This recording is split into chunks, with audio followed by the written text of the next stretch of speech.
Welcome everyone. I'm Dr. Shannon Zank. I'm the director of the National Institute of Nursing Research, and I'm excited to welcome you to the second NINR Directors Lecture of 2021. So again, thank you for joining us for today's lecture from Dr. Ryan Shaw, Digital Health Towards the Next Era of Healthcare Delivery and Chronic Disease Management. As with our first Director's Lecture of 2021, we're delivering this virtually. We look forward to returning to the NIH campus to host these lectures when it's safe to do so. So until then, we're hoping all our colleagues around the country are staying safe and healthy. The NINR Directors Lecture Series brings NINR-funded researchers from across the nation who are advancing nursing science in significant ways to share their work and interests with a transdisciplinary audience. NINR has long supported research that works to improve health and quality of life of patients and communities. Now more than ever, we see the need for more and better knowledge, technology, healthcare, and public health services to improve our nation's health.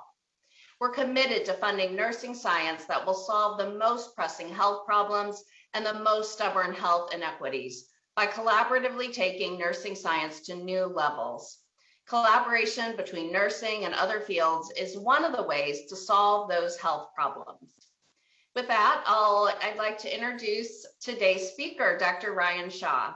Dr. Shaw's research focuses on how data from mobile health and novel sensing technologies can be used for care delivery to improve health outcomes. He works with faculty and students at Duke's School of Nursing, School of Medicine, and Engineering to integrate mobile technologies into innovative care delivery systems. Dr. Shaw is an associate professor at the Duke University Schools of Nursing and Medicine. He is also faculty director for Duke University's Mobile App Gateway and director of their Health Innovation Lab. Dr. Shaw is leading the way in developing digital health infrastructure, and in 2017, he was awarded the Emerging Nurse Researcher Award for North America by the International Honor Society of Nursing, Sigma Theta Tau. So thank you again so much for joining us, and please help me in welcoming Dr. Shaw.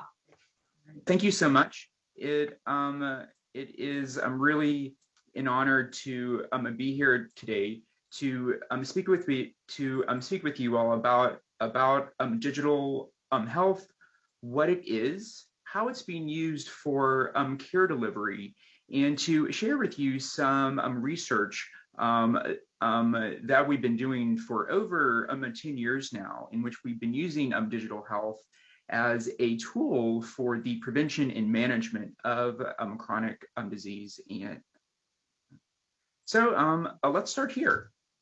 These are our patients. They're connected, and they're not just young, they're older adults too. And new data from the Pew Foundation shows that we are more connected than ever. Most US adults own some phone of some kind, and increasingly over 85%, that's right, over 85% of the US adult population owns a smartphone. This tends to transcend socioeconomic backgrounds, racial ethnic backgrounds, and increasingly geographic locations too. And increasingly people have in-home broadband too. Now I realize this isn't everybody, and there are disparities in these numbers here when it comes to accessibility, affordability, and for a broadband. However, I want you to think of this as opportunity, really opportunity to connect with our patients in their everyday environments, really as health is happening. And so digital health connects and empowers people and populations to manage health and to manage wellness in really what's called digitally enabled. It's called digitally enabled care environments, in which we strategically leverage digital tools, technologies, and services to transform care delivery. And so I would also like for you to think about this from a data standpoint. in many ways, data that we would traditionally collect within a clinic or in a hospital, we are now able to collect from patients really in their everyday environments. These might be surveys that we could send to people via text message, via apps, maybe through the patient portal from a electronic health record. It could be from sensors that are embedded within a phone, and there's a lot of them. It might be devices that we can connect, such as wearables for tracking activity, glucometers, blood pressure cuffs. Increasingly, it's in-home devices to track data, and things such as in-home AI, like Alexa, Siri, Google, and also environmental sensors too. And this is just the tip of the iceberg. It's a lot more. It's FDA-approved electrocardiograms, wireless stethoscopes, and even complete exam kits that we can give to patients to be able to gain more insight into them remotely. And so when we use these tools to collect health data, we call this patient-generated health data. And patient-generated health data are health-related data created, recorded, or also gathered by or from patients or family members or caregivers, really to help address a health concern. And so what digital health is a promise, again, to access patients in their everyday environments, where health generally occurs across the lifespan, to allow us to continuously measure manifestations of disease and illness, to characterize frequency, length, and content of symptoms, with some goals to be able to detect early manifestations of disease, to be able to even predict clinical events, and hopefully to be able to develop more prompt interventions. Now, a digital health may be particularly useful for preventing and managing chronic illnesses. These are the #1 health risks that are facing Americans. 6 in 10 US adults have at least one chronic disease, and 4 in 10 have at least 2. This is most people. Things like heart disease, asthma, diabetes, cancer, arthritis, or other mental health concerns too. And these are often things that are quite complex to manage. They manifest themselves over time, and we have to manage them over time too. And yet they may require daily, if not hourly, behavior change, conscious decisions on medication management, diet, exercise, and so forth. So what does this have to do with digital health? Well, again, a digital health provides opportunity to collect and deliver health information from patients, family members, and from populations. So so we are seeing digital health being applied really in a variety of different ways, and I'm going to share that with you. And one of the most growing, and I would say perhaps one of the most popular now, really is through what's called telehealth. And telehealth is the delivery and the facilitation of really health-related services via telecommunications and digital communication technologies. This might include live video conferencing, mobile health apps, or remote monitoring tools like I had previously shown you. And it's really a larger, and it really encompasses all of these things. But a big reason why telehealth is so important now really is due to COVID-19. So during the COVID-19 public health emergency, CMS has waived limitations on reimbursement for telehealth. I mean, if you think about it, about a year ago today, we were really pushing to deliver care remotely to patients, right? We were trying to prevent people from coming together due to social distancing measures. And so all of a sudden, there was this spike in really having to deliver telehealth. And I've heard from physicians all over the country that they had never delivered telehealth prior to the pandemic. We heard from health systems that they had to shift their nursing workforce to be able to deliver telehealth almost overnight too. Now that spike has since gone back down. We are now back to in-person care, but to some extent, telehealth and this growing digital health ecosystem is here to stay. And the CARES Act of 2020 also provided funding to help to deliver telehealth services. And even the FCC has a program targeting low-income communities to be able to support telehealth services. And it's not just fee for service; it's also for value-based care too. And so it's not just telehealth. It's really that we're seeing the home as the care site. And so we are seeing other programs such as hospital at home programs grow. And if you aren't familiar with these, we're essentially delivering acute care within the home site.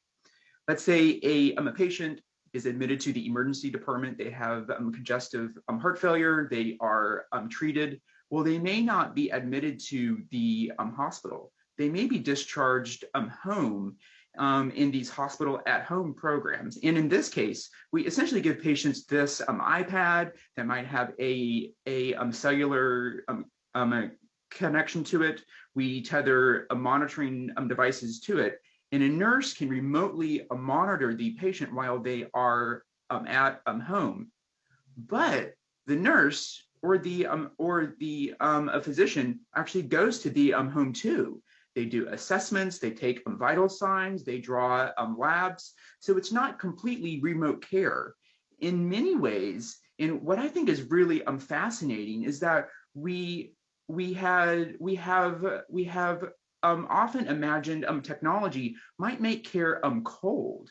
But in this case, it's the opposite. Technology is actually bringing people into people's homes. So nurses are now delivering care with people's families and where they live, and we just remotely monitor them in between those different visits.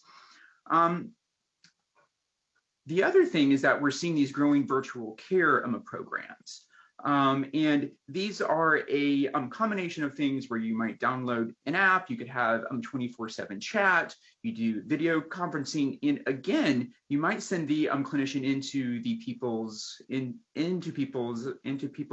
home. And if you've heard of, say, Amazon Care, this is a similar program that they offer to their employees. It's expanding across the country. We hear about Walmart delivering telehealth, CVS, Walgreens. I'm telling you, this is big business too. Last year, Teladoc bought Livongo for over $15 billion. Check this stuff out. And the other thing is that we know this stuff is really taking off. This is a brand new, report that we just finished. This was funded by AHRQ.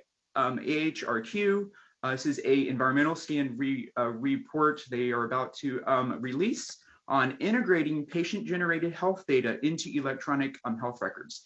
It's essentially examining the tools and the data and the care delivery models that I just spoke with you about. We did 3 steps here. We did a scoping review from the peer-reviewed literature. We looked at guides and resources on how these data are being integrated. And we looked at think tanks, government agencies, and professional associations. And probably the most interesting thing is that we did interviews and surveys with electronic health record, with the vendors, to really just ask them what's going on across the country from December to January. And I don't have time to go into details here. The reference for this will be at the end, but I'll just give you a few highlights. What we found is that indeed the US healthcare system is in a transitional period. Data traditionally collected within a clinic or the hospital is increasingly being collected in everyday environments of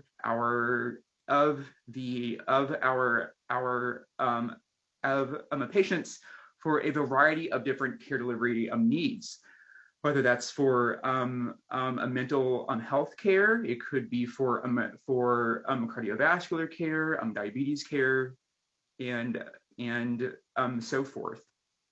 And COVID-19 really has accelerated this transition. Really, as care providers, we're encouraged to collect data from patients remotely due to social distancing measures. The other thing is that there's growing adoption of data standards, allowing us to exchange information and to be able to connect systems together. A big one is the HL7 FHIR standards. And if you'd like to learn more, you can check out the references at the end. Now, while a lot is happening and there's a lot of different opportunity, there's also challenges too. These systems can be very burdensome to patients, to clinicians. There are also challenges with the design and implementation, usability, workflow, integration, and there's still the potential to exacerbate health inequities. But value requires commitment and understanding on the successes and the challenges that improve health outcomes, care coordination, quality, and cost effectiveness. There are some other challenges too, and things that we continue to work on, including security and privacy, data burden, data quality, how you convey information meaningfully. These tools, they generate a lot of data, how to get equitable access. We need to invest in a broadband, affordability, literacy, regulations, and more. So as we see these emerging care delivery models being implemented, and I guess what you could call this digital health ecosystem, what do we know? Well, I would say that science is now more important than ever. Healthcare is changing. We need evidence to inform decision making and to use these care delivery methods to improve health outcomes and to be equitable. What devices do we select? How do we use them? What about children versus older adults? And how do we send information back to people? What about cultural differences too? So there's a lot of work to be done here. The good news is that we do have some evidence, and we've been working on this for a number of years now. And there are investigators all over the country that are doing work in this area and around the world too. And so I'm just going to share with you some work that really I've been doing for about the past decade or so. And what I hope to share with you is how we've been building upon this over time, but also how it can be challenging to do science, especially when we're trying to look at long-term outcomes when technology is quickly evolving too. Okay, so I'm just going to start here. We're going to start with a messaging. In this case, this was back in 2010, in which we were trying to examine how we might use text messaging as a tool to help patients who have obesity sustain recent weight loss and to prevent relapse. And so we took a scientific approach here. This was theory informed, because we needed to figure out, well, how often do you send these messages? What time should you send them? Well, what do you even put in them? And how might you frame this? We went to the behavioral science literature to help inform a lot of this, to the clinical literature for the content, and actually to the marketing literature to figure out how often do you engage with people. We developed the software. This one was a three-arm randomized controlled trial. This was during my PhD studies. And some of the things that we found is that particularly for weight loss, people want at least one message per day at about 8 a.m. Now this needs to be tailored for all really all conditions. And in this case, people like that timing because that's when they're starting out their day. And for weight loss, it's really a daily series of these decisions. But people also said that these text messages, they made it feel like someone cared about them. Yet it was an automated text message. I wasn't actually texting them. And what we found is that there was a difference between those who received these, who had received the text messages and how they sustained weight loss over 3 months. So this was some of the early work, and since then we can do a lot more creative things, which to send messages back to people. This is the log to lose study, and in this study we use a messaging after getting data from people in which they use a diet app and a cellular enabled scale. In this study, which was from 2015 to 2018, we had patients with obesity. They enrolled in this 6-month-long evidence-based weight loss program. And the goal here was to see if we could use technology to enhance their weight loss with future goals of working on weight loss maintenance. And I'll show you that in just a bit. So in this case, what happened is as they were going through the weight loss program, we asked participants to track their diet every day, to step on the scale, and we would pull the data into a analytic software engine.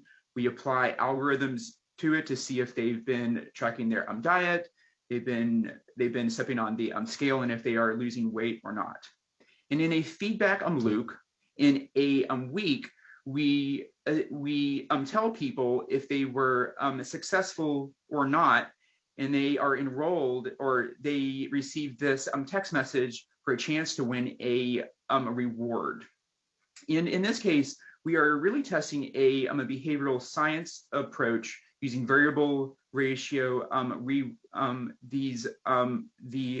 rewards to motivate people to engage with weight loss behaviors that they have already learned but are challenging to maintain. And what the technology allows us to do is to collect data from people in their everyday environment and interact with them over the course of their weight loss journey. Since then, we are now conducting a larger 4-arm randomized controlled trial where we are enrolling 700 participants. And the goal here is not only can we help, are we examining if we can help people to sustain their, to lose more weight, but can we leverage technology in this way to help people to maintain weight loss? And for this one, we're going to be examining this out to 18 months. And how this works is that we're able to automate the software and to be able to engage with people over time. This is scalable, and we believe that this kind of this data model here could be applied to many different health issues, and something like this might be able to be adopted by, say, employers. So I mentioned devices here. We can also use devices with children also.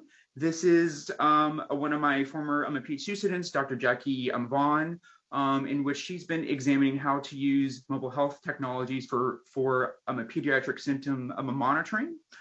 In this case, she's been working with acutely ill children in the inpatient setting. If they are big enough, they receive this wearable device. They also download a mobile app, or they are given a, or they're given this, or they are given a device with the app on it, and the children or their family members are able to track their symptoms throughout the course of their journey. And you can see here that the kids might use emojis to be able to rate their symptoms. And it's been established that this is feasible to do with kids and to be able to visualize symptom data.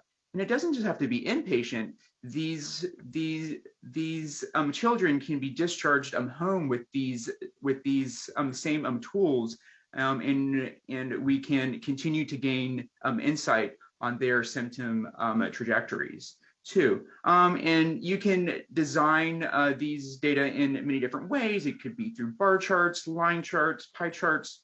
And what the results show is that this helps to increase symptom awareness and communication and interpretability of symptom visualizations. And clinicians would prefer this data to be in the electronic health record. So I've been mentioning devices here. We've also been working on models on how you might select devices for integrating with electronic health records. This is work I do with the Duke health system here, which you can look up, and it essentially is a model and a step-by-step guide on how we select these devices in their data, whether it's the business model, needing to meet whether it's trying to understand the different regulatory requirements, clinical effectiveness, economic aspects, health equity, and so forth. So we've also been able to show that we can get patients to use multiple devices to manage complex chronic illnesses like diabetes.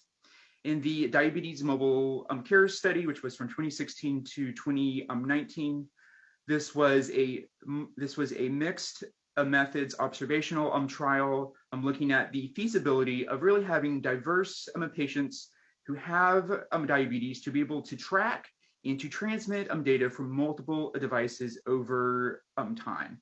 And we have been purposely trying to target, if you will, real patients from primary care clinics, and really those who could benefit from using these tools to self manage, and not just people who are able to afford these. And the goal here is really to meet patients over time. We do not require in-home internet. And if you remember from the stats in the very beginning, not everybody has in-home broadband. In this case, you just need to have a smartphone. And the scale here connects through the cellular network.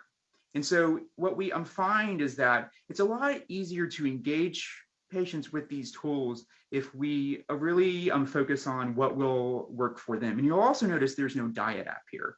We did that on purpose because at some point it can become too burdensome.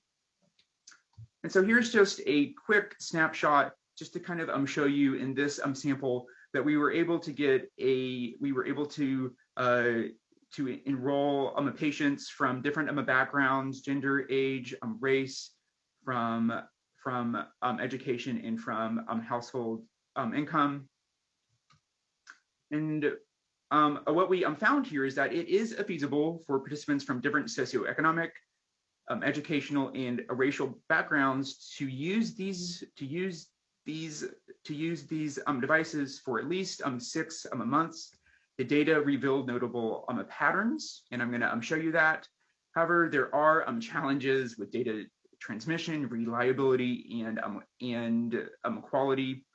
And in interviews, what patients say is that they really want simplistic visualizations that indicate good versus bad.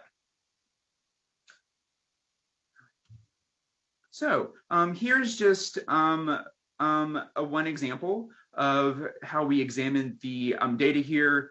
This is digital phenotyping, in which we were using the data trajectories from the devices to see if we could classify patients into different groups. And so in this case, we were looking at how the patients engaged with these devices over time.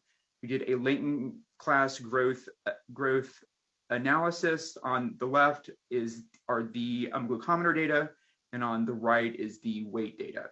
And we were actually able to classify patients just by their engagement into 3 different groups: high engagers, medium engagers, and low, and also low engagement. And it's really the most interesting group that you see here at the bottom, the low engagers over time, because what we found is that these people tend to be sicker. They have higher hemoglobin A1Cs. They also tend to be younger, which we didn't expect. You would think that those would be mostly older adults, but we were able to teach people how to use these devices. But if you think about it, if you're, say, 22 and you have type 2 diabetes and a very high hemoglobin A1C, there's probably a lot going on, right? And so perhaps this can help us target to be able to deliver health services to certain groups. Just some quick examples on data quality. Here's a example from a wireless scale here, where we had this participant track data over time, and you really pick up all of these different measurement quirks through these things, and you never know what you're going to learn. And for the most part, the data stays the same, but you see these really big drops here, right? Where all of a sudden it looks like someone lost weight, then they gained it really quickly. And so, we can, hypothesize why, and, this is likely a family member, right? So we ask people, please don't let others step on these scales, but you also kind of get funny things too. And I think one of my favorite things is that you find out that people end up people end up weighing their pets on these scales too. So we have to ask people to please don't weigh their dogs, or also their cats too. So very quickly on data presentation, here's one example of the glucometer data that we received from one participants. And it's actually divided by breakfast, after breakfast, lunch, dinner, snacks, and it's not that useful in this form, right? And so we have all of these line trajectories. There's kind of this trend. We put the hemoglobin A1C values on top of it, and you can kind of see how they match. But really, you need expertise in how to visualize data, how to format it. And this is something that I learned very quickly that I don't necessarily have, and so it's really important for us to team up with people that do. But other people are working on this, and I'll just show you one example of this. This is my current PhD student, Anya Diane, and she's really looking at how do you design digital health interventions for type 2 diabetes management in collaboration with Black men. She's really examining the perspectives, barriers, and the facilitators, and how you might use these tools to help this population to better self-manage. She's also collaborating with them to develop and refine how you might visualize the blood glucose visualization to, back to them to maximize comprehension and self-management, with the ultimate goal is really to figure out how to incorporate these tools into electronic health records for care delivery. And she's partnering with Dr. Adriana Arcia, who's doing some really great work in information visualization. So it really takes teams to do these things. So I'm just going to show you one more study. This is called the Extend trial. We just started this. It's called Expanding Technology-Enabled Nurse-Delivered Chronic Disease Care.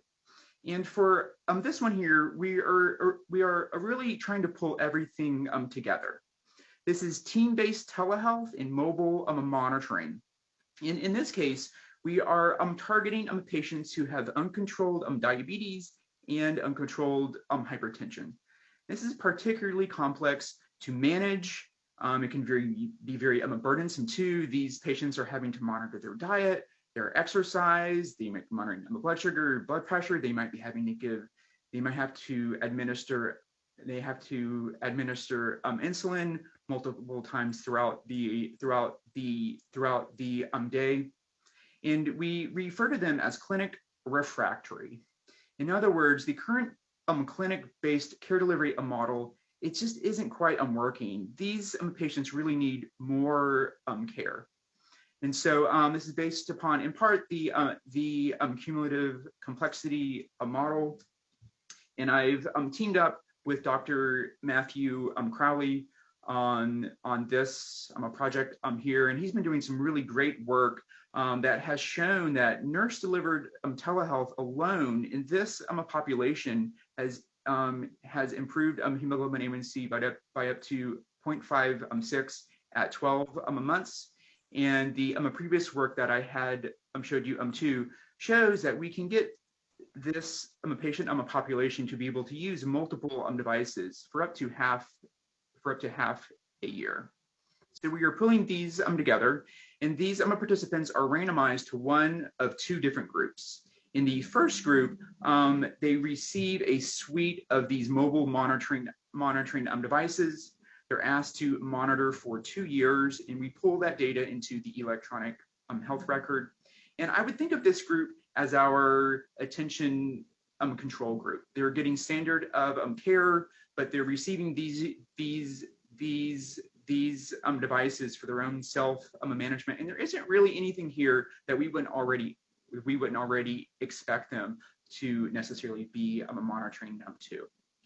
And now for those participants that are randomized into the second group, they're enrolled in this team-based telehealth that is nurse led. They also receive those devices too, in which we pull that data into the electronic health record.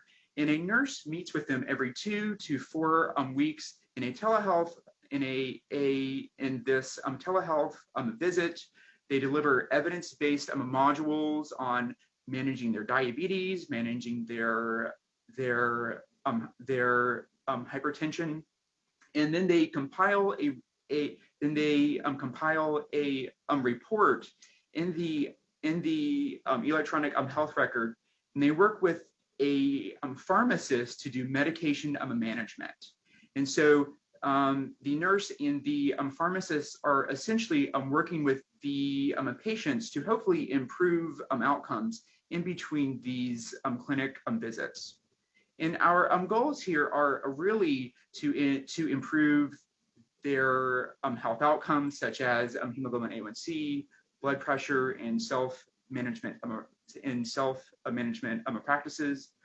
We will be applying linear mixed models to look at differences between the two groups.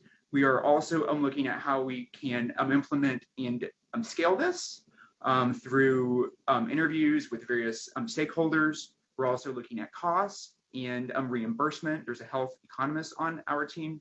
And what I think is the most interesting thing is that we believe that we will be able to predict clinical events using data from the mobile devices or data that we don't receive from them to be able to predict things like urgent care visits, hospitalization, and maybe emergency department visits too.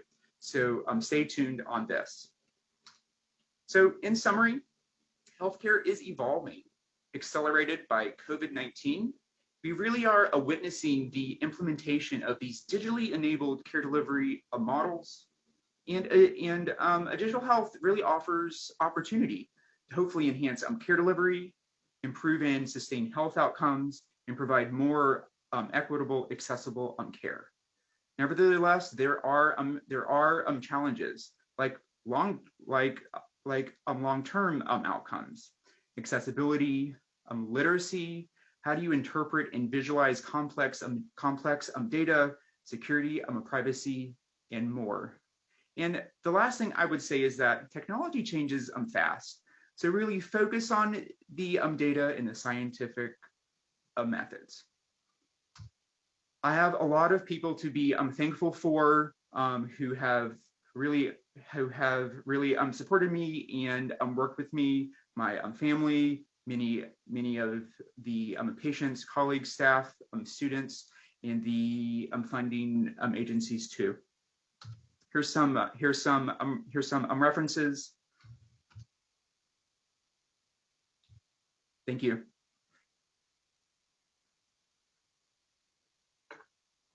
Thank you, Dr. Shaw, for that intriguing presentation. Hello, everyone. I'm Martha Matoka, Chief of NINR Symptom Science and Genetics and Self-Management Branch, and I'll be moderating the Q&A session today. Just as a reminder, you can submit questions via the NIH Videocast website. Here's how this works. If your video is full screen, please close the full screen mode. Then under the video, click the link that says send live feedback, and you can enter your question there, and your question will be sent to me. So I'll start with the first question. So Dr. Shaw, for the Extend trial, I know that you're going to target the underserved communities that experience disparities in diabetes and hypertension clinical care. So how do you plan to engage the underserved communities for the trial? Great question. And right, I did not provide too much detail in the short time that I had. So a big part of that trial is we are going to be working with community members to really tailor content towards the local Latinx and also our local Black population too. We'll be working with patients. We are putting together this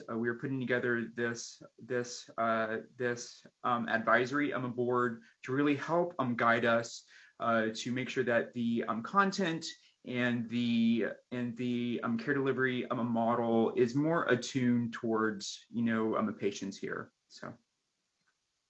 Okay, thank you. Another question that's come in, can Dr. Shaw provide any insights on what type of devices seem to resonate with patients best in order to have effective behavioral change? Yeah, good question too. So there are a lot of different facets that go into selecting devices that will be useful for patients, right? On the end, they need to be usable on their end. Patients in general like activity trackers. You can probably think of the most popular ones: Garmin, Fitbit, maybe Apple Watch, but they have to own a iPhone for that. For glucometers, you need to make sure you use valid devices too that are FDA approved. Believe it or not, you can go to Consumer Reports to see some of the ones that patients prefer too. Same thing with different blood pressure cuffs too. You really need to test these out, because there's so many devices out there, and there's a lot of them that really don't have data, that also do not have great data quality. And if you're going to pull the data into a electronic health record, you need to make sure that you're able to do that data flow too. So. All right. What about Dr. Shaw, have you had any observations about adoption of voice technology such as Alexa versus non-voice technology when it comes to telehealth? Good question. Yeah. So I haven't directly been involved in this technology yet, but I really do think it could be really useful for a lot of patients, right? Especially patients who might have dexterity challenges, who might have visual challenges too. It could be quite useful to be able to speak to something within your house too. And we could also set something up where it could speak to patients, right? I can imagine setting up care reminders, or reminding people to take their medications through voice-based AI. So I would predict this area is really going to take off soon. Okay, thank you. Dr. Shaw, are there any particular theories about health behavior or health behavior change that you and your students consider the most when you're developing your research? Yeah, so we take a variety of different models. For example, if you're trying to initiate behavior change versus maintain it, to look at the trans-theoretical model, and that might help you be able to better target at the different stages. We've looked at different ways to frame messages. I've used regulatory focus theory. There's really many different approaches that you can take. For the extend study, we're using the cumulative complexity model, which is going to focus more on self management. You are more than welcome to send me a email for me to describe it further, but it's quite tailored to the individual study. So. All right.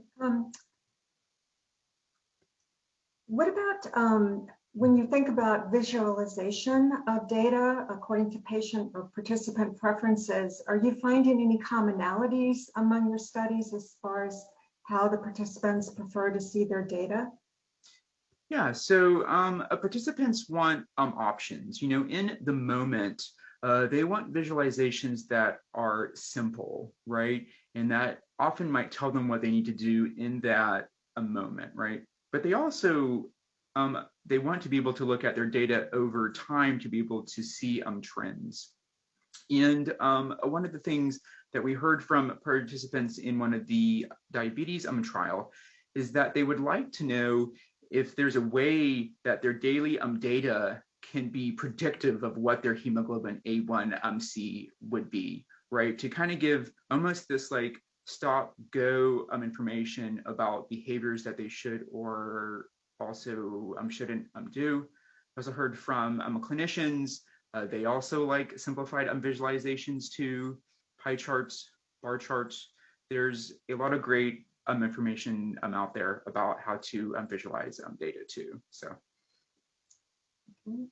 Another question is, through your various programs of research, do you have any insight regarding interoperability of the electronic health records across different types of smart health devices?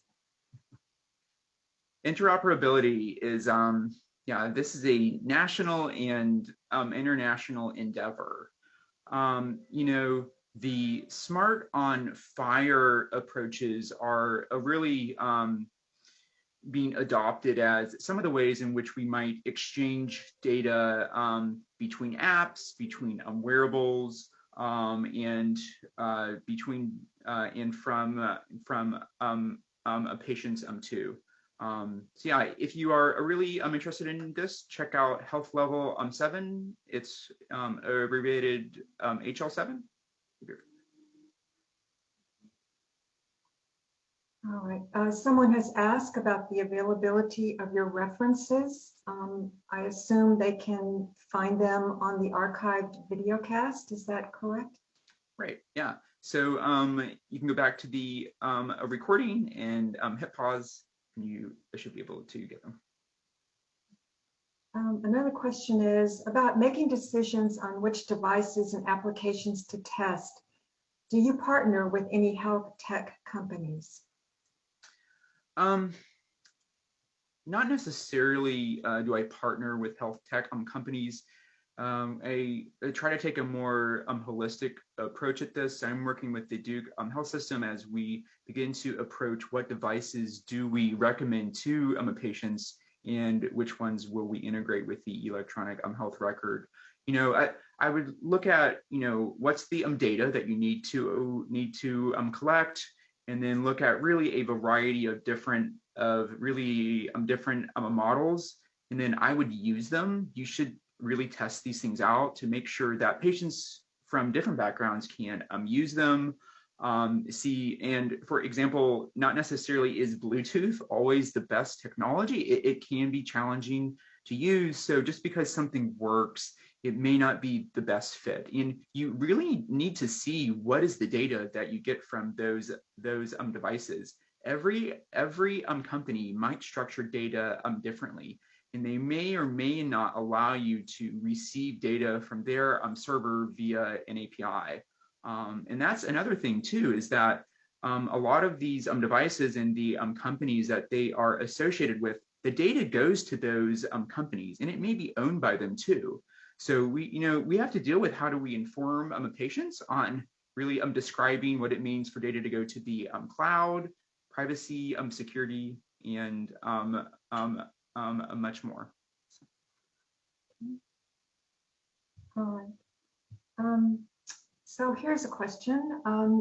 Do you have recommendations for PhD students who are interested in incorporating digital methods into their programs of research? Yeah. So if you're a PhD student, what I would look at is designing the intervention, or not necessarily the intervention, but designing your study and what is the data that you are looking at capturing. Also, what information you might want to send back to the participants in your study, and then examining what are the software tools that might be available to you. Good news, and also a bad news. The bad news is that these things can be really expensive. To build a native app can be up to 6 figures. We've spent a lot on these things. The good news is that these things are really coming down in price too. There are companies out there that we are really partnering with that your institution might be able to partner with and to get contracts with, where we don't necessarily rebuild that a platform. You just use a instance of it to do your own study. If you have RedCap at your institution, and depending on how it is built out, you might be able to use text messaging through there, and it's another growing platform too. So, thank you. So, Dr. Shaw, there's a question about technology companies creating HIPAA-compliant apps and having partnerships with medical data processing companies. So how do providers gain the trust of patients that their data will not be shared for AI development and medical marketing when the patients themselves are vulnerable, both because of their complex medical condition and having their data shared when they might not necessarily want it to be shared? Yeah. So this is where institutions really need to be thoughtful and methodological about how they're going to recommend patients collect data using devices, and how data is going to go to the cloud. We need to work with companies that ensure HIPAA compliance, and that might be that they store data on servers that meet HIPAA compliance. They also need to undergo security reviews too. I feel that's really that's each institution's that's their responsibility to make sure that we abide by regulations and that we protect patient privacy. Because I mean, to be honest, there's only so much we're going to be able to inform and be able to explain to patients, right? Especially patients who are sick. I mean, we already have to explain clinical-based things to them in their healthcare. Let alone we're going to come to them having to explain how these technologies, transmit data to the cloud. We might apply different, we might apply analytic techniques to that. So we really need to simplify this. And ensure trust with people. But that starts with really us. We need to design and also use systems that are safe and ensure privacy. Okay. So I think there's time for one more question. In your earlier study that you spoke about, why do you think the younger patients were low engagers in the use of the digital devices? Do you think it was due to the usability of the devices or to a not so seamless experience? Good question. I don't think it was due to the usability of the devices. In fact, I don't really think it has anything to do with the devices themselves or even the data. I think it has to do with these also tended to be sicker patients too, right?